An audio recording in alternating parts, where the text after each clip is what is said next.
ಎಲ್ರಿಗೂ ನಮಸ್ಕಾರ. ಎಲ್ರಿಗೂ ಅಂತಾರಾಷ್ಟ್ರೀಯ ಮಹಿಳಾ ದಿನಾಚರಣೆಯ ಶುಭಾಶಯಗಳು. ನನಗೆ ಮೊದಲನೇ ಅಂದರೆ ಇದು ಈ ಕಾರ್ಯಕ್ರಮಕ್ಕೆ ನೀವು ಬರಬೇಕು ಅಂತ ಮೋಹನ್ ಸರ್ ಬಂದಿದ್ದರು ಮನೆಗೆ. ಅವ್ರು ಹೇಳಿದ್ರು, ಮೇಡಮ್ ಸ್ವಲ್ಪ ತಡ ಆಯಿತು ಅಷ್ಟೇ, ಸೆಲೆಬ್ರೇಟ್ ಮಾಡ್ತಾ ಇರೋದು ವುಮೆನ್ಸ್ ಡೇನ ಅಂತ. ನಾನು ಹೇಳಿದೆ, ತೊಂದರೆ ಇಲ್ಲ ಸರ್, ನೀವು ಮಾಡ್ತಾ ಇದ್ದೀರಲ್ಲ ಅದೇ ಖುಷಿ ನಮಗೆ. ಯಾಕಂದರೆ ಎಲ್ಲೋ ಸಾಕಷ್ಟು ಬಾರಿ ಅದನ್ನು ಸೆಲೆಬ್ರೇಟೇ ಮಾಡಲ್ಲ. ಆ್ಯಂಡ್ ಇದು ನೀವು ಸೆಲೆಬ್ರೇಟ್ ಮಾಡ್ತಾ ಇದ್ದೀರಲ್ಲ, ಲೇಟಾಗಾದರೂ ಪರವಾಗಿಲ್ಲ, 1 ತಿಂಗಳು ಆದಮೇಲಾದರೂ ಪರವಾಗಿಲ್ಲ, ಭಾಳ ಖುಷಿ ವಿಚಾರ ನೀವು ಸೆಲೆಬ್ರೇಟ್ ಮಾಡ್ತಾ ಇರೋದು ಅಂತ. ಆ್ಯಂಡ್ ಈಗಾಗಲೇ ಶಾಲಿನಿ, ರಜನೀಶ್ ಮ್ಯಾಮು, ಹಾಗಲೇ ನಾಗಲಕ್ಷ್ಮಿ ಮ್ಯಾಮ್ ಎಲ್ಲರೂ ಭಾಳ ಚೆನ್ನಾಗಿ ಎಲ್ರಿಗೂ ಮಾತಾಡಿದ್ದಾರೆ. ಷಡಾಕ್ಷರಿ ಸರ್ ಎಲ್ಲರೂ ಮಾತಾಡಿದ್ದಾರೆ. ಸರ್ ಹೇಳಿದ್ರು, ನದಿಗಳ ಹೆಸರು ಎಲ್ಲ ಹೆಸರುಗಳನ್ನ ಹೆಣ್ಮಕ್ಳು ಹೆಸರಿಡ್ತಾರೆ ಅಂತ. ರಮೇಶ, ಸುರೇಶ ಅಂತಿಟ್ರೆ ಏನು ಚೆನ್ನಾಗಿರುತ್ತೆ? ಆಬ್ವಿಯಸ್ಲಿ ಚೆನ್ನಾಗಿರಲ್ಲ ಅಲ್ಲ. ಅದು ಹೆಣ್ಮಕ್ಳಿದ್ರೆ ಅದಕ್ಕೆ ಅದ್ರ ಹೆಸರು, ಅಲ್ಲಿ ಒಂದು ಅಂದರೆ ಯಾವುದೇ ಒಂದು ಫಂಕ್ಷನ್ನು ಎಲ್ಲೇ ಹೋದ್ರೂ ಹೆಣ್ಮಕ್ಳು ಇದ್ರೇ ಅದಕ್ಕೊಂದು ಆ ಫಂಕ್ಷನ್ಗೆ ಒಂದು ಕಲೆ ಇರ್ಬೋದು, ಮತ್ತೊಂದು ಇರ್ಬೋದು ಅಲ್ಲಿ ಬರೋದು. ಬರೀ ಗಂಡಸ್ರೇ ಇದ್ರೆ ಕ್ಲಬ್ ಥರ ಇರುತ್ತೆ ಅಷ್ಟೇ, ಇನ್ನೇನಿರಲ್ಲ. ನೀವು ಯಾವುದೇ ಇವಾಗ ರಾತ್ರಿ 8:30 ಯಾವುದೇ ಕ್ಲಬ್ಗೆ ಹೋಗಿ ಆ ಥರ ಅನಿಸುತ್ತೆ ಫೀಲಿಂಗ್ ನಿಮಗೆ. ಹಾಗೇನೆ ಮ್ಯಾಮ್ ಹೇಳಿದ್ರು, ಅಂದರೆ ಮನೇಲಿ ತಂದೆ ಅನ್ನೋರು ಎಷ್ಟು ಇಂಪಾರ್ಟೆಂಟ್ ಆಗ್ತಾರೆ ಅಂತ. ನನಗೆ ಫಸ್ಟು ನಾನು ನ್ಯಾಷನಲ್ ಸ್ವಿಮ್ಮರ್. ನಾನು 2018ವರೆಗೂ ಸ್ವಿಮ್ಮಿಂಗ್ ಮಾಡ್ತಾಯಿದ್ದೆ. ಅವಾಗ ನಾನು ಫಸ್ಟ್ 4th ಸ್ಟ್ಯಾಂಡರ್ಡಲ್ಲಿ ಸ್ಟಾರ್ಟ್ ಮಾಡಿದ್ದು ನಾನು ಸ್ವಿಮ್ಮಿಂಗ್ ಕರಿಯರ್ನ. ಅವಾಗ ಸ್ಟಾರ್ಟ್ ಮಾಡಿದಾಗ ಫ್ಯಾಮಿಲಿನೇ ಫಸ್ಟು. ಏನಕ್ಕೆ ಅವ್ರನ್ನ ಸ್ಪೋರ್ಟ್ಸ್ಗೆ ಹಾಕಬೇಕು, ಎಷ್ಟು ಕಷ್ಟ ಗೊತ್ತಾ, ಸ್ಪೋರ್ಟ್ಸಿಗೆ ಏನಕ್ಕೆ ಕರ್ಕೊಂಡು ಹೋಗ್ತೀರಾ, ಅದರಿಂದ ಏನಾಗ್ಬಿಡುತ್ತೆ, ಮುಂದೆ ಏನು ಅವ್ರನ್ನ ಎಲ್ಲಿ ರೆಪ್ರೆಸೆಂಟ್ ಮಾಡಿಬಿಡ್ತಾರೆ, ಅದರಿಂದ ಏನು ದೊಡ್ಡದು ಸಿಕ್ಬಿಡುತ್ತೆ ಅಂತೆಲ್ಲ ಭಾಳ ಸಾಕಷ್ಟು ಬಂತು.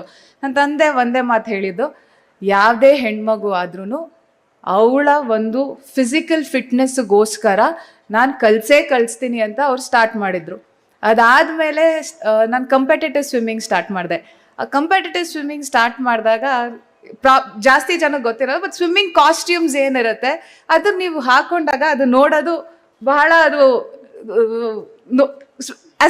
ಅದು ಆ್ಯಕ್ಚುಲಿ ಸ್ಪೋರ್ಟಿಗೆ ಬೇಕಾಗಿರೋಂಥದ್ದು. ಇವಾಗ ಅಥ್ಲೆಟಿಕ್ಸ್ ನೋಡಿದ್ರೆ ನೀವೇನು ಶಾರ್ಟ್ಸ್ ಮತ್ತು ನೀವು ಟಾಪ್ ಥರ ನೋಡ್ತೀರಾ, ಅದೇ ಥರ swimming costume it looks very different. So ಅದನ್ನು ನೋಡಿದಾಗ ಸಾಕಷ್ಟು ಜನ ಬಂದು ಹೇಳಿದ್ರು, ನಿಮ್ಮ ಮಕ್ಳಿಗೆ ಏನು ಈ ಥರ ಬಟ್ಟೆ ಹಾಕ್ಸ್ತೀರ? ನಮ್ಮ ತಂದೆ ಹೇಳಿದ್ರು, ಆ ಸ್ಪೋರ್ಟಿಗೆ ಬೇಕಾಗಿರೋಂಥದ್ದು ನಾನು ಹಾಕಿಸ್ತೀನಿ, ಅದರಿಂದ ಅವ್ರು ಅದನ್ನು ಡಿಫೈನ್ ಮಾಡೋಕ್ಕೆ ನೀವು ಯಾರು ಅಲ್ಲ ಅಂತ. ಅದೇ ಸ್ವಿಮ್ಮಿಂಗಿಂದ ನಾನು 2018ವರೆಗೂ ಕಂಪೀಟ್ ಮಾಡಿದೆ. ಸರ್ಕಾರದಿಂದನೂ ಅಷ್ಟೇ. ನಾನು ಇಂಜಿನಿಯರಿಂಗ್ 2014ಇಂದ 2018ವರೆಗೂ ನಾನು engineering full free of cost ಓದಿದೆ. ಯಾಕಂದರೆ ಸರ್ಕಾರ ಆವಾಗ ನಿಮಗೆ ನ್ಯಾಷನಲ್ ಅಲ್ಲಿ ನೀವು ಪಾರ್ಟಿಸಿಪೇಟ್ ಮಾಡಿ ನೀವು ಮೆಡಲ್ ಗೆದ್ದರೆ ನೀವು ಎಷ್ಟೇ ಫೀಸ್ ಕಟ್ಟಿದ್ರೂ ಅಷ್ಟೂ ರಿಯಂಬರ್ಸ್ ಇವತ್ತುವರೆಗೂ ಇದೆ ಆ ಸ್ಕಾಲರ್ಶಿಪ್ ಸ್ಕೀಮ್. ನಿಮ್ಮ ಮಕ್ಕಳು ಯಾರೇ ಆಗಿರ್ಬೋದು, ಅದರಿಂದ ಏನಾಯಿತು ಅಂತ. ನನ್ನ ತಂದೆ ತಾಯಿಗೆ ನಾನು ಯಾವತ್ತೂ ಭಾರ ಆಗಲಿಲ್ಲ, ಅವ್ರು ನನ್ನ ಎಜುಕೇಷನಲ್ಲಿ ಅದು ಹೆಲ್ಪ್ ಆಯಿತು. ಅದಾದಮೇಲೆ ನನಗೆ ಇಂಜಿನಿಯರಿಂಗ್ ಸೀಟ್ ಕೂಡ ಸ್ಪೋರ್ಟ್ಸ್ ಕೋಟಾದಲ್ಲೇ ಸಿಕ್ತು. ನನ್ನ ತಂಗಿ ಇವತ್ತು ಡಾಕ್ಟರ್ MBBS ಮಾಡಿದ್ದಾಳೆ, ಅವಳಿಗೂ ಕೂಡ ಸೀಟು ಸ್ಪೋರ್ಟ್ಸ್ ಕೋಟಾದಲ್ಲೇ ಸಿಕ್ಕಿದ್ದು. ಇವತ್ತು ಅವಳು ವಾಪಸ್ಸು ಏನಕ್ಕಾದರೂ ನಾನು ರಿಟೈರ್ ಆದ್ನೋ, ಇನ್ನೊಂದು 2 ವರ್ಷ ನನಗೆ ಕೆಲಸಕ್ಕೆ, ಇನ್ನೊಂದು 2 ಇಯರ್ಸ್ ನನಗೆ ಆದಮೇಲೆ ರಿಟೈರ್ಮೆಂಟ್ ಕೊಡಬೇಕಿತ್ತು ಅಂತ ಅಷ್ಟು ಇಷ್ಟಪಡ್ತಾಯಿದ್ರು ಕೆಲಸನ. ಬಟ್ ಅದೆಲ್ಲ ಆಗಬೇಕಾದ್ರೆ ಅಷ್ಟೂ ನಡ್ಸ್ಕೊಂಡು ಹೋಗಿದ್ದೆ ನನ್ನ ತಾಯಿ.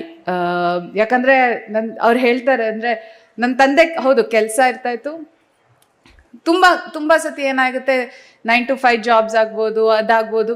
ಮನೆಗೆ ಬಂದ ತಕ್ಷಣ ಗಂಡಸರು ಮನೆಗೆ ಬಂದ ತಕ್ಷಣ ಅವ್ರು ರಿಲ್ಯಾಕ್ಸ್ ಆಗ್ತಾರೆ. ನಾನು ಅದನ್ನು ನೋಡಿದ್ದೀನಿ. ಯಾಕಂದರೆ ಅವ್ರು ರಿಲ್ಯಾಕ್ಸ್ ಆಗ್ತಾರೆ, ಅವ್ರಿಗೆ ಊಟ ಬರುತ್ತೆ, ಕಾಫಿ ಬರುತ್ತೆ, ನೀರು ಬರುತ್ತೆ, ಎಲ್ಲ ಬರುತ್ತೆ. ಅವ್ರು ಕಷ್ಟಪಟ್ಟು ಕೆಲಸ ಮಾಡಿರ್ತಾರೆ, ಖಂಡಿತ ಇಲ್ಲ ಅಂತಲ್ಲ. ಬಟ್ ನನ್ನ ತಾಯಿ ಎಷ್ಟೋ ವರ್ಷ ಬರೀ 4 ಗಂಟೆ ನಿದ್ದೆ ಮಾಡ್ತಾ ಇದ್ದಿದ್ದು. ಯಾಕಂದರೆ ನಾನು ಬೆಳಗ್ಗೆ 5 ಗಂಟೆಗೆ ನಾನು 5:15 ನನಗೆ ಬೆಳಗ್ಗೆ ಸ್ವಿಮ್ಮಿಂಗ್ ಇರ್ತಾಯಿತ್ತು. ಸೊ ನನ್ನ ತಾಯಿ ನನ್ನನ್ನು 5:15 ಕರ್ಕೊಂಡು ಹೋಗಬೇಕು ಅಂದರೆ ಅವ್ರು ಬೆಳಗ್ಗೆ 5 ಗಂಟೆಗೆ ಎದ್ದೇಳ್ತಾ ಇದ್ರು.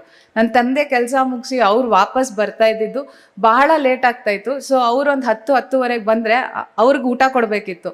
ಸೊ ಅವ್ರಿಗೆ ಊಟ ಕೊಟ್ಟು ನನ್ನ ತಾಯಿ ನೆಕ್ಸ್ಟ್ ಡೇಗೆ ರೆಡಿ ಆಗಬೇಕು. ಯಾಕಂದರೆ ಅವ್ರು ಬೆಳಗ್ಗೆ ಎದ್ದು ಎಲ್ಲ ರೆಡಿ ಮಾಡ್ಕೊಳಕ್ಕಾಗಲ್ಲ. ಸೊ ಅವ್ರು ನಿದ್ದೆ ಮಾಡ್ತಾ ಇದ್ದಿದ್ದೆ 12:30-1 ಗಂಟೆಗೆ. ಇವಾಗ ಏನಾಗಿದೆ, 50 ವರ್ಷ ಆದಮೇಲೆ ಅದು ಹೆಲ್ತ್ ಏನು ಅವ್ರು ಅಷ್ಟು ಕಷ್ಟಪಟ್ಟರು, ಎಲ್ರಿಗೂ ಕಷ್ಟಪಟ್ಟರು. ಬಟ್ ಆ ಪಾಯಿಂಟ್ ಆಫ್ ಟೈಮಲ್ಲಿ ಅವ್ರಿಗೆ ಅದು ಎನರ್ಜಿ ಇತ್ತು. ಆ ಎನರ್ಜಿ ಮತ್ತೆ ಇಲ್ಲ ನನ್ನ ಮಕ್ಳನ್ನ ಒಂದು ಪೊಸಿಷನ್ ಕರ್ಕೊಂಡು ಹೋಗ್ಬೇಕು, ಒಂದು ಅಥ್ಲೀಟ್ಸ್ ಮಾಡಬೇಕು ಅಥವಾ ಓದಿಸ್ಬೇಕು, ಅದೆಲ್ಲ ಅವ್ರಿಗೆ ಅದೊಂದು ಛಲ ಇತ್ತು. ಯಾಕಂದರೆ ಅವ್ರಿಗೆ ಆ ಆಪರ್ಚುನಿಟಿ ಸಿಕ್ಕಿರಲಿಲ್ಲ ಅಂತ ಕಾರಣಕ್ಕೆ ಅಮ್ಮ ಇಲ್ಲ ಇವ್ರು ಓದಬೇಕು ಅಂತ ಅವ್ರ ಛಲ ತೊಟ್ಟು ನಮ್ಮನ್ನು ಮಾಡಿದ್ರು. ಬಟ್ ಇವಾಗ 50-55 ವರ್ಷ ಆದಮೇಲೆ ಅದು ಅವ್ರಿಗೆ ಗೊತ್ತಾಗ್ತಾ ಇದೆ ಎಷ್ಟು ಹೆಲ್ತು, ಅದೇ ಸಪೋರ್ಟ್ ಅಥವಾ ಯಾರೋದು ಹೆಲ್ಪು. ಇವಾಗ ಮೇಡ್ಸ್ ಇದ್ದಾರೆ, ಕುಕ್ ಬರ್ತಾರೆ ಎಲ್ಲ, ಬಟ್ ಎಲ್ರಿಗೂ ಅದು ಆಪರ್ಚುನಿಟಿ ಸಿಗಲ್ಲ. ಸೊ ನಾನು ನಮ್ಮಮ್ಮಂಗೆ ಅದೇ ಕೇಳ್ತೀನಿ, ಏನಕ್ಕೆ ಅವಾಗ ನೀನು ಹೆಲ್ತ್ ಬಗ್ಗೆ ನೀನು ಅಷ್ಟೊಂದು ಕಾಳಜಿ ತಗೊಳ್ಳಿಲ್ಲ ಅಂತ. ಯಾಕಂದರೆ ಅವ್ರಿಗೆ ಗೊತ್ತಿರಲಿಲ್ಲ. ಯಾಕಂದರೆ ಅವಾಗ ಪೀರಿಯಡ್ಸ್ ಆದಾಗ್ಲೂ ಇವಾಗ ಸರ್ಕಾರದಿಂದ ಒಂದು ದಿನ 2 ದಿನ ರಜಾ ಅಂತಿದೆ. ಬಟ್ ಅದು 1 ದಿನ 2 ದಿನ ಅಲ್ಲ, ಅದು ಸಾಕಷ್ಟು ಜನ ಹೆಣ್ಮಕ್ಳಿಗೆ ಪ್ರೀವಿಯಸ್ ವೀಕಿಂದನೇ ಆ ಸಿಂಪ್ಟಮ್ಸ್ ಸ್ಟಾರ್ಟ್ ಆಗುತ್ತೆ, ಹೊಟ್ಟೆ ನೋವು ಇರುತ್ತೆ, ಅಥವಾ ಎಸ್ಪೆಷಲಿ ಸಾಕಷ್ಟು ಜನಕ್ಕೆ ಪೋಸ್ಟ್ ಮೆನಪಾಸಲ್ ಸ್ಟೇಜ್ ಇರುತ್ತಲ್ಲ, ನಾನು ನೋಡಿದ್ದೀನಿ, ಇಟ್ಸ್ ದ ವರ್ಸ್ಟ್ ಫೇಸ್. ಅದಕ್ಕೆ ಯಾರೂ ಅದ್ರ ಬಗ್ಗೆ ಮಾತಾಡೋದೇ ಇಲ್ಲ. ಅಯ್ಯೋ ಮಾತಾಡಿದ್ರೇ ವಾಪಸ್ ಚಿಡ್ಚಿಡ ಅಂತಾರೆ. ಏನಕ್ಕೆ ಚಿಡ್ಚಿಡ ಅಂತ ಇದ್ದಾರೆ ಅಂತ ಯಾರೂ ಕೇಳೋದಿಲ್ಲ. ಅಥವಾ ತುಂಬ ಜನಕ್ಕೆ ಮೈಗ್ರೇನ್ಸ್ ಆಗುತ್ತೆ. ಏನಕ್ಕೆ ಮೈಗ್ರೇನ್ ಆಗುತ್ತೆ ಅಂತಲೂ ಯಾರೂ ತಿಳ್ಕೊಳ್ಳಲ್ಲ. ಅಯ್ಯೋ ತಿಂಗ್ಳಿಗೆ 2 ಸತಿ ಯಾವಾಗ ನೋಡಿದ್ರು ತಲೆನೋವು ಅಂತ ಮಲ್ಕೊಂಡು, ಅದಕ್ಕೆ ಏನು ಸಲ್ಯೂಷನ್ನು, ಏನಕ್ಕೆ ತಲೆನೋವು ಬರ್ತಾ ಇದೆ ಅಂತ ಕೇಳೋರು ಯಾರೂ ಇರಲ್ಲ.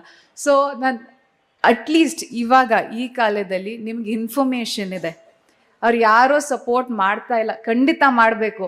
ನಿಮ್ಗೆ ಎಷ್ಟೊಂದು ಜನ ಇಲ್ಲಿ ಇರೋ ಎಷ್ಟೊಂದು ಜನ ಸರ್ ಇಲ್ಲಿ ಕೂತಿರೋರಿಗೆ ನಿಜ ಅದು ಗೊತ್ತಿರಲ್ಲ, ಯಾವ ಟೈಮಲ್ಲಿ ಆಗುತ್ತೆ, ಇವಾಗ ಅಟ್ಲೀಸ್ಟ್ ನಾನು ನನ್ನ ಫ್ರೆಂಡ್ಸ್ ನೋಡ್ತಾ ಇದ್ದೀನಿ, ಅವ್ರ ವೈಫ್ಸ್ ಆಗಿರ್ಬೋದು ಅಥವಾ ಅವ್ರ ಗರ್ಲ್ ಫ್ರೆಂಡ್ಸ್ ಆಗಿರ್ಬೋದು, ಅವ್ರಿಗೆ ತುಂಬ ಚೆನ್ನಾಗಿ ಗೊತ್ತಿರುತ್ತೆ, ಇಲ್ಲಪ್ಪ ನನ್ನ ಗರ್ಲ್ ಫ್ರೆಂಡ್ ಈ ಟೈಮಲ್ಲಿ ಪೀರಿಯಡ್ ಆಗಿರುತ್ತೆ, so I have to take care ಅಂತ. ಅದು ಒಂದು ಎಜುಕೇಷನ್ ಸ್ಕೂಲ್ಸಲ್ಲೇ ಇವಾಗ ಸ್ಟಾರ್ಟ್ ಮಾಡಿದ್ದಾರೆ.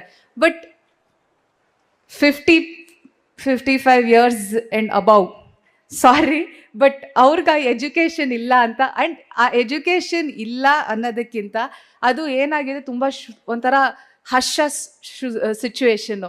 ಅದ್ರ ಬಗ್ಗೆ ಮಾತಾಡ್ಬೋದಾ, ಅದ್ರ ಬಗ್ಗೆ ಮಾತಾಡಿದ್ರೆ ಏನಾಗುತ್ತೆ, ಇಫ್ ವಿ ಟಾಕ್ ತುಂಬ ಸೆನ್ಸಿಟಿವ್ ಟಾಪಿಕ್ಕು, ಅವ್ರ ಹೆಂಡ್ತೀರನ್ನ ಕೇಳಕ್ಕೆ ಹೋಗೋದೇ ಅವ್ರಿಗೊಂದು ಮುಜುಗರ ವಿಷಯ. ಅದು ಅಯ್ಯೋ ಇದನ್ನು ಕೇಳ್ಬೋದಾ. ಅಥವಾ ಮನೇಲೂ ಅಷ್ಟೇ, ಹೆಣ್ಮಕ್ಳಿದ್ದಾಗ ಅವ್ರಿಗೆ ಫಸ್ಟ್ ಟೈಮ್ ಪೀರಿಯಡ್ಸ್ ಆಗುತ್ತಲ್ಲ, ಅದನ್ನು ಸೆಲೆಬ್ರೇಟ್ ಮಾಡ್ತಾರೆ, ಊರವ್ರಿಗೆಲ್ಲ ಗೊತ್ತಾದಂಗೆ ಮಾಡ್ತಾರೆ. ಅಂದರೆ ಒಂದು ದೊಡ್ಡ ಸೆಲೆಬ್ರೇಷನ್ ಮಾಡಿ ಎಲ್ಲ ರಿಲೇಟಿವ್ಸ್ನ ಕರೆದು ಊಟ ಹಾಕಿ ಎಲ್ಲ ಮಾಡ್ತಾರೆ. ಬಟ್ ಅದ್ರ ನೆಕ್ಸ್ಟ್ ಮಂತಿಂದ ಇಟ್ಸ್ ಅ ವೆರಿ ಪೀರಿಯಡ್ಸ್ ಆಯಿತಾ, ಯಾರಿಗೂ ಹೇಳಬೇಡ ಆಯಿತಾ, ನಿಂಗಾಯಿತು ಅಂತ. ನಿನಗೆ ಅದು ಆ ಕಾನ್ವರ್ಸೇಷನ್ನೇ ಬೆಳೆಯಲ್ಲ. ಹೆಣ್ಮಕ್ಳು ಬರೀ ತಾಯಂದಿರ್ಗೆ ಮಾತ್ರ ಹೇಳ್ಕೊಳಕ್ಕಾಗುತ್ತೆ. ಅಕಸ್ಮಾತು ಆ ಮನೇಲಿ ತಾಯಿ ಇಲ್ಲ ಅಂತಂದರೆ it is such a difficult situation ಆ ಹುಡುಗಿಗೆ. ಇವಾಗ ವರ್ಕಿಂಗ್ ವುಮೆನ್, ನೀವೆಲ್ಲರೂ ಕೆಲ್ಸಕ್ಕೆ ಬರ್ತೀರಾ, ಸಮ್ಮರ್ ಹಾಲಿಡೇಸ್ ಇರುತ್ತೆ, ಆ ಟೈಮಲ್ಲಿ ಯಾರ ಹತ್ರ ಹೋಗಿ ಹೇಳ್ಕೊತಾರೆ ಅವರು? ಅವ್ರಿಗೆ ಇಲ್ಲ ಅಪ್ಪನ ಹತ್ರ ಮಾತಾಡಬಾರ್ದೇನೋ ಈ ವಿಷಯ ಅಂತಲೇ ಅವ್ರಿಗೆ ಆ ತಲೆಯಲ್ಲಿರುತ್ತೆ. ಸೊ ಈ ಸಿಚುವೇಶನ್ ಎಲ್ಲ ಶುಡ್ ಬಿಕಮ್ ಅ ಟಾಪಿಕ್, ಅಂದರೆ ಕಾನ್ವರ್ಸೇಷನಲ್ ಟಾಪಿಕ್ಸ್ ಮನೇಲಿ ಮಾತಾಡಬೇಕು. ಅಪ್ಪಂದಿರ್ಗೂ ಫಸ್ಟ್ಲಿ ಅವ್ರಿಗೆ ಗೊತ್ತಾಗಬೇಕು, ಆ ಎಜುಕೇಷನ್ ಗೊತ್ತಾಗಬೇಕು ಅದ್ರ ಬಗ್ಗೆ. ಆ್ಯಂಡ್ ಬಿಕಾಸ್ ಇವಾಗ ಏನಾಗ್ತಾ ಇದೆ, ಪೀರಿಯಡ್ಸ್ ಹೆಣ್ಮಕ್ಳಲ್ಲಿ because of a lot of lifestyle reasons ಬಹಳ ಬೇಗ ಸ್ಟಾರ್ಟ್ ಆಗ್ತಾ ಇದೆ. 4th ಸ್ಟ್ಯಾಂಡರ್ಡ್ ಹೆಣ್ಮಕ್ಳಿಗಾಗಿರ್ಬೋದು, ತುಂಬ 4th ಸ್ಟ್ಯಾಂಡರ್ಡಲ್ಲಿ ನಾವಿಲ್ಲ, ನಾನು ಅಟ್ಲೀಸ್ಟು ನನಗೆ ಅದ್ರ ಬಗ್ಗೆ ಇನ್ನೂ ನನಗೆ ನಾಲೆಜು ಇರಲಿಲ್ಲ. ಅಫ್ಕೋರ್ಸ್ 5th ಬಂದ ತಕ್ಷಣ ಸ್ಕೂಲಲ್ಲಿ ನಮಗೆ ಅದ್ರ ಬಗ್ಗೆ ಹೇಳ್ಕೊಡೋರು, ಎಜುಕೇಟ್ ಮಾಡೋರು. ಬಟ್ ಇವಾಗ 2nd ಸ್ಟ್ಯಾಂಡರ್ಡ್ 1st ಸ್ಟ್ಯಾಂಡರ್ಡ್ ಮಕ್ಕಳಿಗೆ ಪೀರಿಯಡ್ ಸ್ಟಾರ್ಟ್ ಆಗ್ತಾ ಇದೆ. ಅವ್ರಿಗೆ ಏನು ಅದು ನನಗೇನು ಆಗ್ತಾ ಇದೆ ಅಂತ ತಿಳ್ಕೊಳ್ಳೋಷ್ಟ್ರೊಳಗೇನೆ ಅವ್ರಿಗೆ ಗೊತ್ತಾಗ್ತಾ ಇಲ್ಲ. ಸೊ ಆ ಸಪೋರ್ಟ್ ಸಿಸ್ಟಮ್ ಐ ಫೀಲ್ ಮನೆಯಿಂದನೇ ಸ್ಟಾರ್ಟ್ ಆಗಬೇಕು. ಆ್ಯಂಡ್ ಮ್ಯಾಮ್ ಹೇಳಿದ್ರು, ಸಾಕಷ್ಟು ಜನ ಹೆಣ್ಮಕ್ಳು ಒಡ್ಸ್ಕೊತಾರೆ ಅಂತ, ತಿರುಗಿ ವಾಪಸ್ ಒಂದು ಕೊಡಬೇಕು. ನಿಜವಾಗ್ಲೂ ಯಾರೂ ಒಡ್ಸ್ಕೊಬಾರ್ದು, ಯಾರಿಗೂ ಹಕ್ಕಿಲ್ಲ ಇನ್ನೊಬ್ರ ಮೇಲೆ ಕೈ ಎತ್ತೋದಕ್ಕೆ. ಆ್ಯಂಡ್ ನೀವು ಫಸ್ಟ್ಲಿ ಯಾರೋ ಹೊಡಿತಾ ಇದ್ದಾರೆ ಅಂತಂದರೆ ನೀವು ಅಡ್ಜಸ್ಟ್ ಮಾಡ್ಕೊಂಡು ಹೋಗಿ ಅಂತ ನೀವು ಅವ್ರಿಗೆ ಫಸ್ಟ್ಲಿ ಅದನ್ನ ಗ್ರೋತ್ ಆಗಕ್ಕೆ, ಯಾರು ಹೊಡಿತಾರದು ಬಾ ನಾನು ಹೊಡಿತೀನಿ, ಹೊಡಿಯೋಣ ಇಬ್ರು ಸೇರ್ಕೊಂಡು ಅಂತ ಎಲ್ಲರೂ ಸೇರ್ಕೊಂಡು ಹೋಗಬೇಕು. ಅದು ಹೆಂಗೆ ಹೊಡಿತಾನ ಅವನು? ಆಮೇಲೆ ಮ್ಯಾಮ್ ಹೇಳಿದ್ರು ನಿಮ್ಮ ಹಕ್ಕು ಬಗ್ಗೆ ಗೊತ್ತಿರಬೇಕು ಅಂತ. ಸಾಕಷ್ಟು ಜನ ಇವತ್ತು ನೀವೆಲ್ಲರೂ ಗಾಡಿ ಓಡಿಸ್ತೀರಾ, traffic most congested place Bangalore, ಇವತ್ತು ನೀವೆಲ್ಲರೂ ಗಾಡಿ ಓಡಿಸ್ತೀರಾ, ಹೆಣ್ಮಕ್ಳು ಗಾಡಿ ಓಡಿಸ್ತಾ ಇದ್ದಾರೆ ಅಂತ ನೋಡಿದ್ರೇನೆ ಸಾಕು, ಹಿಂದ್ಗಡೆ ಬರ್ತಾ ಇರೋರ್ಗೆ ಇನ್ನೂ ಥರ ಜೋಶ್ ಸ್ಟಾರ್ಟ್ ಆಗ್ಬಿಡುತ್ತೆ. ಹುಡುಗಿ ತಾನೇ ಓಡಿಸ್ತಾ ಇರೋದು ಅಂತಾನೆ ಏನೋ ಒಂದು ಜೋಶು. ನನ್ಗೆ ಒಂದ್ಸತಿ ಇಲ್ಲೇ ಡಬಲ್ ರೋಡ್ ಹತ್ರ ನಾನು ಸಿಗ್ನಲ್ ನಿಲ್ಸಿದ್ದಕ್ಕೆ ಅವನು ಸಿಗ್ನಲ್ ಜಂಪ್ ಮಾಡಬೇಕಿತ್ತು. ಬರುತ್ತಲ್ವ 3, 2, 1, ಅವ್ನು ರೇಸಿಂಗ್ ಫೀಲಿಂಗಲ್ಲಿದ್ದ. 1 ಬಂದ ತಕ್ಷಣ ನಾನು ಹೊಟ್ಟೋಗ್ಬೇಕು ಅಂತ ನಾನು ಹೋಗಿ ನಿಲ್ಲಿಸಿದೆ. ಹಿಂದೆಯಿಂದ ಬಂದು ಗುದ್ದಿದ ಗಾಡಿಗೆ. ನಾನು ಯೂಶಲಿ ಇಳಿಯಲ್ಲ, ಜಗಳ ಮಾಡಲ್ಲ, ಸುಮ್ಮನೆ ಮತ್ತೆ ವಿಡಿಯೋ ಮಾಡಿ ಅದಕ್ಕೊಂದು ಹಾಕ್ತಾರೆ ಅಂತ ಇಳಿಯಲ್ಲ. ಏನೋ ಮಾತಾಡೋಕ್ಕೆ ಸ್ಟಾರ್ಟ್ ಮಾಡ್ದ, ಬಂದ, ಗೊಣಗ್ತಾ ಇದ್ದ, ಮತ್ತೊಂದು ಎಲ್ಲ ಆಯಿತು. ಇಳಿದ್ಮೇಲೆ ಯಾರೋ ಲೇಡಿ ಓಡಿಸ್ತಾ ಇರೋದು ಅಂತ ಅವನಿಗೆ ಗೊತ್ತಾಯಿತು. ಏನು ಕಾಣಿಸಲ್ವಾ, ಏನು ಡ್ರೈವಿಂಗ್ ಸ್ಕೂಲ್ಗೆ ಹೋಗಿಲ್ವಾ, DL ಯಾವನ್ ಕೊಟ್ಟಿದ್ದು ನಿನಗೆ, ಅದು ಇದು ಅದು ಅಂತ ಸ್ಟಾರ್ಟ್ ಮಾಡ್ಕೊಂಡ. ನಾನು ಕೇಳಿಸ್ಕೊಂಡೆ, ಓಕೆ ಇದು ಎಲ್ಲೋ ಹೋಗ್ತಾ ಇದೆ ಅಂತ. ನಾನು ಹೇಳ್ದೆ, ಸರ್ ಪೊಲೀಸ್ ಸ್ಟೇಷನ್ಗೆ ಹೋಗ್ಬೇಕಾ, ಬನ್ನಿ ಹೋಗೋಣ ಅಂತ. ಏನು ಪೊಲೀಸ್ ಸ್ಟೇಷನ್ಗೆ ಹೋಗ್ಬೇಕು, ಬಾ ಹೋಗೋಣ, ಬನ್ನಿ ಹೋಗೋಣ ಅಂತ. ಬೈ ಲಾ ಹಿಂದೆಯಿಂದ ಬಂದು ಹೊಡೆದ್ರೆ ಗಾಡಿಗೆ, ಬೈ ಲಾ ಯಾರು ಹಿಂದೆಯಿಂದ ಬಂದು ಹೊಡಿತಾನ ಅವಂದೇ ಫಾಲ್ಟು. ನಾನು ಬರೀ ಅದು ಒಂದೇ ವಿಷಯ ಹೇಳಿದ್ದು. ಸರಿ ಆಯಿತು, ಫಸ್ಟು ಓಡ್ಸೋದು ಕಲಿ ಅಂದ್ಬಿಟ್ಟು ಹೊಟ್ಟೆ ಹೋಗ್ಬಿಟ್ಟ ಅವನು. ನಾನು ಏನೋ ಜಗಳನೂ ಮಾಡೋದು ಬೇಕಾಗಿಲ್ಲ, ಅವ್ನು ದುಡ್ಡು ಈಸ್ಕೊಳ್ಳಿಲ್ಲ, ಏನೂ ಇಲ್ಲ. ಅವ್ನ ಪಡೆದು ಅವ್ನು ಹೊಟ್ಟೋದ, ಅವನೇ ಗೊಣಗ್ದ, ಅವನೇ ಹೇಳ್ದ, ಅವನೇ ಹೊಟ್ಟೋದ.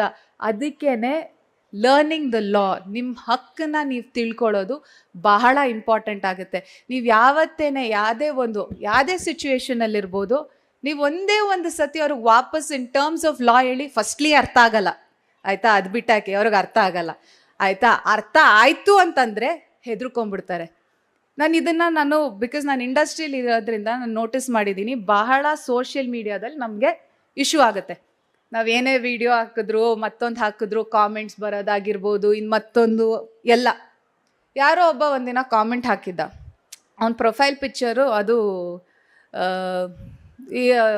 ಈ ಗೋ ರಕ್ಷಣೆ, ಮತ್ತೊಂದು ಒಂದು ಇನ್ಸ್ಟಾಗ್ರಾಮ್ ಬಯೋಲಿರೋದು ನಾನು ಗೋ ರಕ್ಷಣೆ, ನಾನು ಹಸು ರಕ್ಷಣೆ, ಮತ್ತೊಂದು ಮಗದೊಂದು ಅಂತ. ಕೆಳಗಡೆ ನಂಗೆ ಕಮೆಂಟ್ ಹಾಕಿದ್ದ, ಹೋಗಿ ಸಗಣಿ ತಿನ್ನು ಅಂತ. ನಾನು ಅದೇ ಯೂಶಲಿ ಮಾಡಲ್ಲ ಈ ಥರ ಕೆಲಸ ಎಲ್ಲ, ಬಿಟ್ಟಾಕ್ಬಿಡ್ತೀನಿ. ಬಟ್ ವಾಪಸ್ ಹಾಕ್ತೆ, ನೀವು ಗೋ ರಕ್ಷಣೆ ಮಾಡ್ತಾ ಇರೋರು ಹೋಗ್ಬಿಟ್ಟು ಸೆಗಣಿನ ಅಷ್ಟೂ ಕೇವಲವಾಗಿ ಹೇಳ್ಬಿಟ್ಟು ಹೋಗಿ ಸೆಗಣಿ ತಿನ್ನು ಅಂತ ಹೇಳಿದ್ಯಲ್ಲ, ನೀನು ಎಂಥ ಗೋರಕ್ಷಣೆ ಮಾಡ್ತೀಯಾ, ನಿನಗೆ ಗೊತ್ತಿಲ್ವಾ ಅದ್ರ ಬಗ್ಗೆ? ಇಟ್ ಈಸ್ ಬಯೋಫ್ಯೂಯಲ್, ನಿಂಗೆ ಅದರಿಂದ ಎಷ್ಟು ಮನೆಗಳಲ್ಲಿ ಊಟ ಮಾಡ್ತಾರೆ ಅದರಿಂದ ಅಂತ ನಿಂಗೆ ಗೊತ್ತಿಲ್ವಾ ಅಂತ. ಅವನೂ ಇಲ್ಲ, ಅವನ ಪ್ರೊಫೈಲು ಇಲ್ಲ, ಕಮೆಂಟು ಇಲ್ಲ. ನೆಕ್ಸ್ಟ್ ಒಂದು 15 ಮಿನಿಟ್ಸಲ್ಲಿ ಆ ಪ್ರೊಫೈಲು ಹೊಟ್ಟೋಗಿದೆ, ಅವ್ನ ಕಮೆಂಟು ಹೊಟ್ಟೋಗಿದೆ, ಎಲ್ಲ ಡಿಲೀಟ್. ಆ್ಯಂಡ್ ಇವಾಗ ಇನ್ನೊಂದು ನಮಗೆ ಥ್ಯಾಂಕ್ಫುಲಿ ಗೌರ್ಮೆಂಟಿಂದ ಒಂದು ಮೋಸ್ಟ್ ಯೂಸ್ಫುಲ್ ಆಗಿರೋದಂದರೆ, ಸೈಬರ್ ಕ್ರೈಮ್ನ ನೀವು ಎಲ್ಲೇ ಒಂದು ಪೋರ್ಟಲ್ ಇದೆ, ಅಲ್ಲಿಗೆ ಹೋಗಿ ನೀವು ಸ್ಕ್ರೀನ್ಶಾಟ್ ತೊಗೊಂಡು ಆ ಸೈಬರ್ ಕ್ರೈಮ್ ಪೋರ್ಟಲಲ್ಲಿ ಹಾಕಿದ್ರೆ, ನಿಮ್ಮ ಅಡ್ರೆಸ್ ಹಾಕಿದ್ರೆ, ನಾನು ರೀಸೆಂಟಾಗಿ ಯಾವುದೋ ಇಶ್ಯೂಗೆ ಸೈಬರ್ ಕ್ರೈಮ್ ಪೋರ್ಟಲಲ್ಲಿ ಒಂದು ರಿಪೋರ್ಟ್ ಮಾಡಿದೆ. ಅವ್ರು ಕಾಲ್ ಮಾಡಿ ಕೇಳಿ, ನನ್ನ ಮನೆ JP Nagar, so JP Nagar police ಸ್ಟೇಷನ್ವರೆಗೂ ಬರೋವರೆಗೂ ನಂಗೆ ಇಮೇಲ್ಸ್ ಮುಖಾಂತರ ಫುಲ್ ಆ ಪ್ರೋಸೆಸ್ ಏನಿತ್ತು ಅಷ್ಟುದು ಅಪ್ಡೇಟ್ ಪ್ರತಿದಿನ ನನಗೆ ಸಿಗೋದು. ಸೊ ಇಷ್ಟೊಂದೆಲ್ಲ ನಿಮಗೆ ಅಂದರೆ ರಿಸೋರ್ಸಸ್ ಇದೆ. ಯಾರೋ ಏನೋ ಹೇಳಿದ್ರು, ಯಾರೋ ಬೈದರು, ಮತ್ತೊಂದು ಆಯಿತು ಅಂತ ದಯವಿಟ್ಟು ಮ್ಯಾಮ್ ಹೇಳಿದ್ರು ಧ್ವನಿ ಎತ್ತಬೇಕು ಅಂತ. ಖಂಡಿತ ಧ್ವನಿ ಎತ್ತಬೇಕು. ನಮ್ಮ ಇಂಡಸ್ಟ್ರೀಲಿ ನಮಗೆ ತುಂಬ ಪ್ರಾಬ್ಲಮ್ ಆಗ್ತಾ ಇದ್ದಿದ್ದು ವಿಡಿಯೋ ತೆಗಿತಾ ಇದ್ದಿದ್ದು. ಇವಾಗ ನಾವು ಇಲ್ಲಿ ನಡ್ಕೊಂಡು ಬರ್ತಾ ಇದ್ರೆ ಬೇರೆ ಆ್ಯಂಗಲಿಂದ ವಿಡಿಯೋ ತೆಗೆದು ಬೇರೆ ರೀತಿ ಅದನ್ನು ನಮ್ಗೆ ಹಿಂಸೆ ಕೊಡೋರು ಪೋಟ್ರೆ ಮಾಡ್ತಾ ಇದ್ದಿದ್ದು. ನಮ್ಗೆ ಅದು 2 ವರ್ಷ, ಈ 3 ವರ್ಷದಿಂದ ಕಂಟಿನ್ಯೂಸ್ ನಾವು ನೋಡ್ತಾ ಇದ್ವಿ. ಆಮೇಲೆ ಅವ್ರನ್ನ ಹೋಗಿ ಕೇಳೋದಕ್ಕೆ ನಮಗೆ ಮುಜುಗರ, ಅವ್ರನ್ನ ಹೋಗಿ ಕೇಳೋದಕ್ಕೆ. ಯಾಕೆ ಅವ್ರ ಮನೇಲಿ ಅಕ್ಕ ತಂಗಿ ಅಮ್ಮ ಯಾರು ಇಲ್ವಾ, ಅವ್ರಿಗೆ ಗೊತ್ತಾಗುತ್ತೆ ತಾನೆ.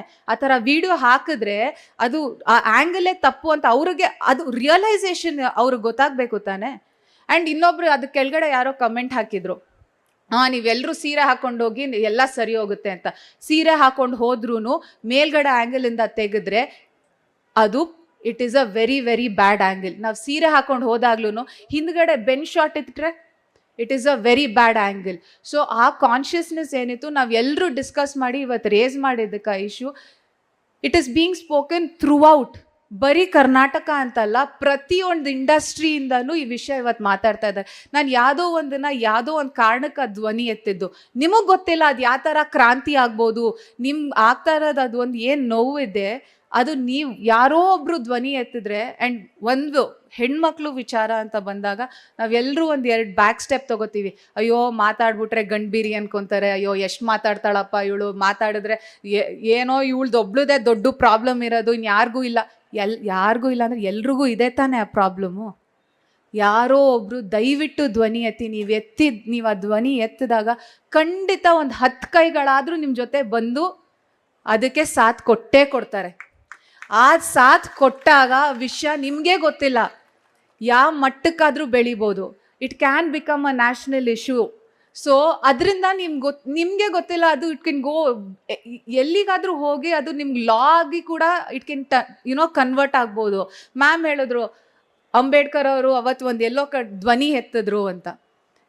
ಆ ಥರ ಎಲ್ಲೋ ನೀವುಗಳ ಧ್ವನಿ ಎತ್ತಬೇಕು. ಆ್ಯಂಡ್ ಆ ಥರ ಧ್ವನಿ ಎತ್ತಿದಾಗ ಗಂಡಸರು ನೋಡೋಣ ಇವ್ರ ಕೈಲಿ ಏನು ಆಗ್ಬಿಡುತ್ತೆ ಮಾಡೋಕ್ಕೆ ಅನ್ನೋದನ್ನ ಬಿಟ್ಟು ಇವ್ರು ಕರೆಕ್ಟ್ ವಿಷಯಕ್ಕೆ ಧ್ವನಿ ಎತ್ತಿದ್ದಾರೆ, ಇವ್ರ ಜೊತೆ ನಾವು ನಿಂತ್ಕೋಬೇಕು ಅಂತ ಗಂಡಸರು ಕೂಡ ನಿಂತ್ಕೋಬೇಕಾವತ್ತು.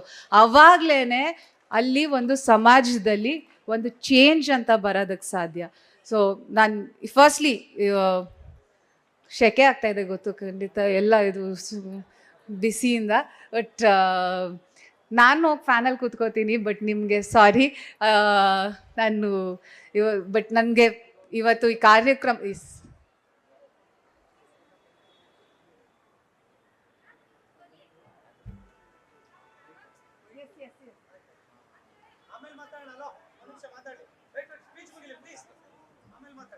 ಸೊ ನನ್ನನ್ನು ಇವತ್ತು ಈ ಕಾರ್ಯಕ್ರಮಕ್ಕೆ ಕರೆದು. ಆ್ಯಂಡ್ ಬಹಳ ಖುಷಿ ವಿಚಾರ ಅಂತಂದರೆ ಇಷ್ಟು ಜನ ಹೆಣ್ಮಕ್ಳು ಇವತ್ತು 1 ತಿಂಗಳು 1.5 ತಿಂಗಳು ಆದಮೇಲೂ ಮಹಿಳಾ ದಿನಾಚರಣೆ ಕಾರ್ಯಕ್ರಮ ಮಾಡ್ತಾ ಇದ್ದಾರೆ. ಕರ್ನಾಟಕ ಸ್ಟೇಟ್ ಎಂಪ್ಲಾಯಿ ಅಸೋಸಿಯೇಷನ್ ಅವರು ನೀವೆಲ್ಲರೂ ಬಂದು ಭಾಗವಹಿಸಿ ಫಸ್ಟ್ಲಿ ನನ್ನನ್ನು ಕರೆಸೋದಕ್ಕೆ ಥ್ಯಾಂಕ್ ಯು ವೆರಿ ಮಚ್. ಬಹಳ ಖುಷಿ. ಸರ್ ಹೇಳಿದ್ರು ಕರೆದಿದ್ದ ತಕ್ಷಣ ಬಂದರು ಅಂತ. ನನಗೆ ಯಾವುದೇ ಗೌರ್ಮೆಂಟ್ ಕಾರ್ಯಕ್ರಮ ಆಗಿರ್ಬೋದು, ಮತ್ತೊಂದಾಗಿರ್ಬೋದು, ಸಪ್ತಮಿ ಈ ಜನ್ರೇಷನ್ ಹುಡುಗಿ. ಮೊನ್ನೆ ಅವಳಿಗೆ ಒಂದು ಆ್ಯಂಗಲಲ್ಲಿ ಇಟ್ಬಿಟ್ಟು ಒಂದು ವಿಡಿಯೋ ಮಾಡಿರ್ತಾನೆ. ಅವಳಿಗೆ ಎಷ್ಟು ಚೆನ್ನಾಗಿ ಅದ್ರದ್ದು ಇದಕ್ಕೆ ಕೊಡ್ತಾಳೆ ಅಂತಂದರೆ ಆಮೇಲೆ ಅದನ್ನು ಕಾನೂನು ಪ್ರಕಾರನೂ ಹೋರಾಟ ಮಾಡ್ತಾಳೆ. ಅದು ನನಗೆ ಮೆಚ್ಚಿದ್ದು. ನೋಡಿ, ಅದು ಯಾರೋ ಒಂದು ಹೆಣ್ಮಗಳು ಎದ್ಲು ಬೆಳಗಾಮಿಂದ, ಅದು ಎಲ್ಲ ಹೋರಾಟ ಮಾಡೋಕ್ಕಾಗತ್ತಾ ಅಂತ ನಾನು ಅದಕ್ಕೊಂದು ಉತ್ತರ ಹೇಳ್ಬಿಡ್ತೀನಿ. ಈಗ ಬೇಡಮ್ಮ, ಈಗ ಉತ್ತರ ಹೇಳ್ತೀನಿ. ಹಂಗೆ ಅಂದ್ಬಿಟ್ಟು ನೀವು ಕೂತ್ಬಿಟ್ರೆ ಯಾವುದೂ ಸಾಧ್ಯ ಇಲ್ಲ. ಎಲ್ಲ ಗಂಡು ಮಕ್ಕಳು ಕೆಟ್ಟವರಲ್ಲವ, ಎಲ್ಲರೂ ನಮ್ಮ ಜೊತೆಲಿ ಸೇರಿ, ಎಲ್ರಿಗೂ ಅವ್ರ ಮನೇಲಿ ಹೆಂಡತಿ, ಮಕ್ಕಳು, ಸ್ನೇಹಿತೆ, ತಂಗಿ ಎಲ್ಲರೂ ಇರ್ತಾರೆ. ನಾವು ಆಗಲ್ಲ ಅಂತ ಕೂತ್ರೆ ಅದು ಯಾವಾಗೂ ಆಗೋದಿಲ್ಲ. ಆಗದು ಎಂದು ಕೈ ಕಟ್ಟಿ ಕುಳಿತಾರೆ, ಸಾಗು ಎಂದು ಮುಂದೆ. ರಾಜ್ಕುಮಾರ್ ಅವ್ರನ್ನ ಮರಿಬೇಡಿ. ಆಮೇಲೆ ಇದು ಒಂದು ನಾನು ನೆನಪಿಟ್ಕೋಬೇಕಾಗಿತ್ತು. ಆನ್ಲೈನ್ ಮೇಲೆ ನಿಮ್ಮ ಮೇಲೆ ಯಾವುದೇ ಕ್ರೈಮ್ ಆದರೂ ನೀವು ಇಮ್ಮಿಡಿಯೇಟ್ಲಿ ಕಂಪ್ಲೇಂಟ್ ಕೊಡಬೇಕು ಅಂತ ಅದ್ರದ್ದು ಒಂದು ಹೆಲ್ಪ್ ಲೈನ್ ಇದೆ. ಅದನ್ನು ಹೇಳಕ್ಕೆ ಬಂದೆ ನಾನು. ಗೊತ್ತಿಲ್ಲ ಅಲ್ವಾ? ಹೇಳ್ತೀನಿ, ಬರ್ಕೊಳ್ಳಿ. ಎಲ್ಲ ನಿಮ್ಮ ಮೊಬೈಲಲ್ಲಿ ಸೇವ್ ಆಗಿರಬೇಕು. 1930 cyber crime help line 1930. Immediately act ಆಗುತ್ತೆ. ಸೊ ಇದನ್ನು ಬಟ್ ನೀನು ಮೆಚ್ಕೊಂಡವ ನಾನು. ಸೂಪರ್. ನಿನ್ನಂಗೆ ಎಲ್ಲರೂ ಧೈರ್ಯವಂತರಾಗಲಿ, ಆವಾಗ ಖಂಡಿತ ಬದಲಾವಣೆ ಸಾಧ್ಯ. Thank you. ಆ್ಯಂಡ್ ಈ ಥರ ಸ್ಟ್ರಾಂಗ್ ವುಮೆನ್ ನಮ್ಮ ಸೊಸೈಟಿಲಿ ಇದ್ದಾಗ ನೀವು ಯಾವುದೇ ಟೈಮ್ ಹೋಗಿ ಫಸ್ಟ್ಲಿ ಅದರಿಂದ ಇನ್ಸ್ಪಿರೇಷನ್ ತೊಗೊಳ್ಳಿ. ನಾನು ಮ್ಯಾಮ್ದು ರೀಲ್ಸು ಇನ್ಸ್ಟಾಗ್ರಾಮಲ್ಲಿ ಸಾಕಷ್ಟು ನೋಡಿದ್ದೀನಿ.